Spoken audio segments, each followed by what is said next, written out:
Hey folks, Patrick here with the Luncheonette. We're doing it remotely here in downtown Nashville at the Regency Suites. Today I have Raquel the Salsa of Raquel the Wildflowers, not from Nashville. We're doing we're interviewing a country music artist from upstate New York. So tell us a little bit about how you got into the whole music scene and all that good stuff. I don't come from a family that does music professionally, so I've just been figuring it out.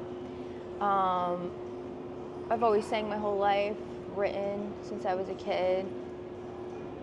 When I was in 5th grade, what I thought was a songwriter came to class and was teaching us creative writing. I was talking to my 5th grade teacher. She said she believes it was a poet because he usually comes to our class. Mm-hmm. And I think mid-class, I was just like, how do you write a song? And he kind of showed us a really basic way where he was like A, B, C. So like A means verse, B means chorus, C is a bridge. And in traditional, he's like, usually pop is like A, B, C, A, oh no, B, chorus, B, B, B. He's like, but then you can get interesting and you can mix it all up. So as a kid, I kind of just took that and always would write songs. I was better at singing and writing my feelings versus expressing them out loud. And then, yeah, I don't know, I started doing acting first. I got into musical theater. I always wanted to record and write my own music. I didn't really know how to do that. So it came to a point, I was living in LA for a little bit, and I entered the songwriting contest. I placed second, and I was just like, all right, I got to figure this out. This is the time. So I moved back to New York, and since then, I tried everything. I was like, let me contact some people I knew from high school that were in a band and ask for their advice. And it so happened that they knew someone who was still recording, so he helped record my first single, Run Towards the Highway, that released. And then I was like hit by the bug and started looking for bandmates, and things just, just working hard. Things just happened. Things fell into place. I can kind of relate to you. I came from a ranching family, so when I started the whole Southern Fellow thing, the concept of everything that I was doing was completely alien to them. Mm-hmm. So they didn't know how to react to it or interact with me while I was doing what I do with Southern Fellow.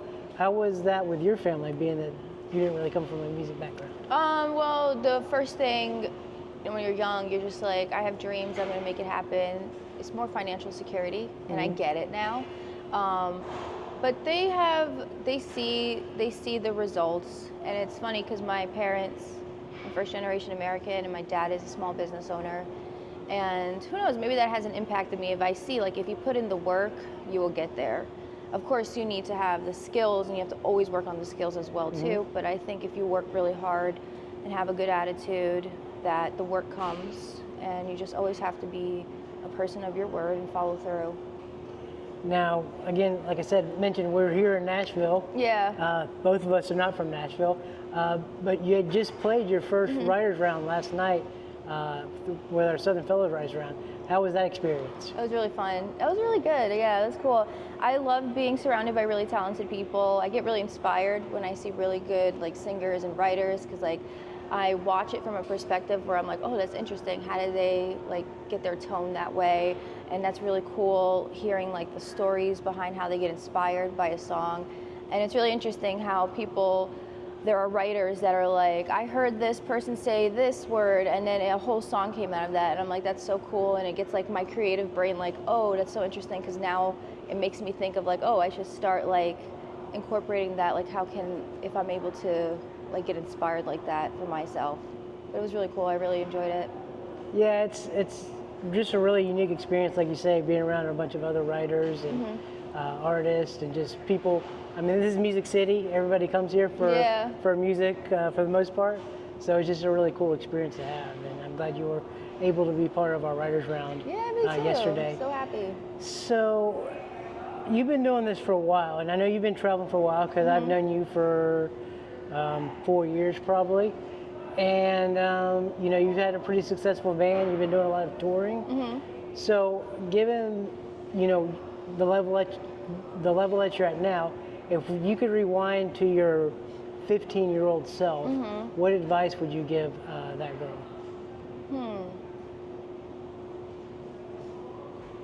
What advice would I give her? To, like, it's okay to give people second chances, but when things don't work, you just gotta let go and move on. Yeah. Yeah, the music business is tough, and there's a lot of people that take advantage of certain situations. Yeah. And, you know, you get told no a lot. Yeah. You know, just trying to overcome. I'm not afraid of that part. You're not afraid of that Yeah, part? no, I don't care. I'm from New York, so you're used to rejection all the time. Yeah. I mean, it's still a little bit hard. Yeah. You know, I get told no all the time doing stuff that I do. So, and it still hurts a little bit for me. But you know, persistence, overcoming all that kind of stuff. So, if we could, you know, time travel once again and move 2 years into the future, where would you like to see yourself 2 years from now? 2 years from now? Wow. I would like to see myself still doing this. I would like to see myself with a house, and I got that because of music, from writing and touring. I'd like to see myself at the Opry. A big goal? Yeah, big goal, and just selling out shows. And just keep touring and writing with the best, recording with the best, having some amazing songs and music out. Just doing this, yeah. Well, you're one of the hardest working people I know, so Thank if there's you. anybody that's going to pull it off, it's going We'll to be see. I you. don't know, 2 years is a huge goal. Because you're to get doing there. tons of shows. Yeah. You're doing tons of shows, but Yeah. hopefully we'll get you down to Florida one of these days for one of those shows. That would be fun as well. So, what's something that you look back on? Maybe you know you had some regrets about that you could have changed and maybe helped your career a little bit more. No, I don't have any regrets. I think everything, the way how it happens, is meant to be. There's nothing I could change. I think everything, even if there's like setbacks, it is all lesson. Like when it's funny, our first big show that we booked was Country Fest, and then the pandemic happened. And going into it, because it was canceled and repostponed, but it gave us more time to plan. And it was funny because I was like, if we would have went, we would have pulled it off still somehow. But I was like, we were not prepared to go out there because the amount of money it takes, and you know, money-wise, we have to figure all that out. Like, there's no, I don't have rich parents. You know, I don't have sponsors. Hopefully, one day in 2 years, you know, within 2 years, we can start getting that. But the amount of like material we had to prepare, because the festival required us to play a bunch of sets throughout the day, which is fine because when we did finally play it, we got incredible fans. We got reinvited back to play multiple times in the Midwest, so it worked out. But it's just funny, like I was not ready for that first tour, and I'm kind of glad we had a year to prepare, but we would have still figured it out. There's a lot of lessons we learned in that, but no regrets. Yeah, doing those big shows, you know, I've done a lot of media work for Country Thunder and stuff like that, you know, and it takes a lot out of artists to do those big shows. It's just like you say, a lot of time, a lot of energy, even money, and all that kind of things, and it's just, people don't realize when they buy that ticket how much has to get done for that ticket to be worth it. Yeah. So that's good. What are some of the things that you like to do outside of music? We talk a lot about music, but what are some of the things you like to do outside of music? Hang out with friends and family. Hang out with friends and family? It's important. Yeah, exactly. I have kittens now, so I spend quality time with my kitties.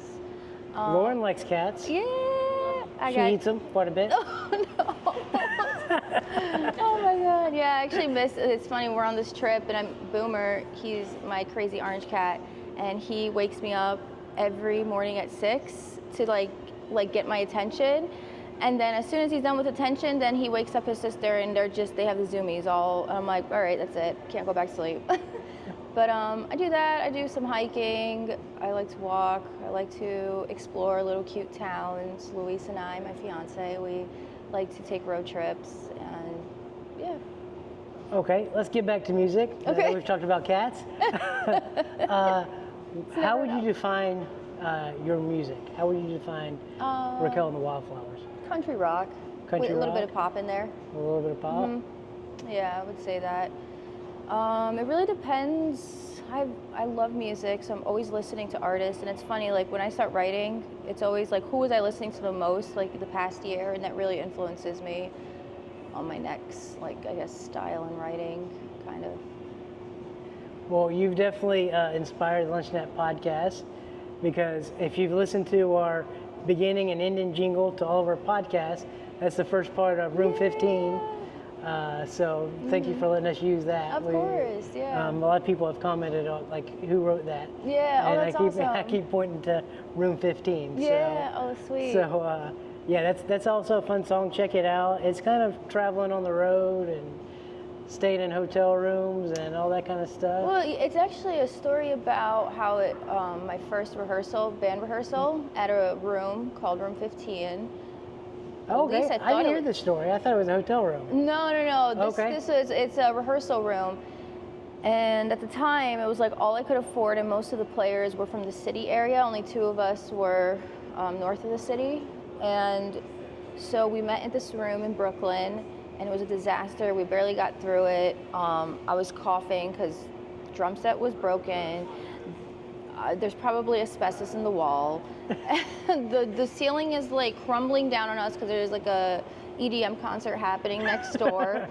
And I'm like, oh my gosh. And you know, I feel like musicians know this, like when you're in a room with people, it's like you're either gonna vibe or you're not. And it didn't work out with some of the players, which is fine. That's how it goes. You know, you gotta like meet up, jam, and see how it goes.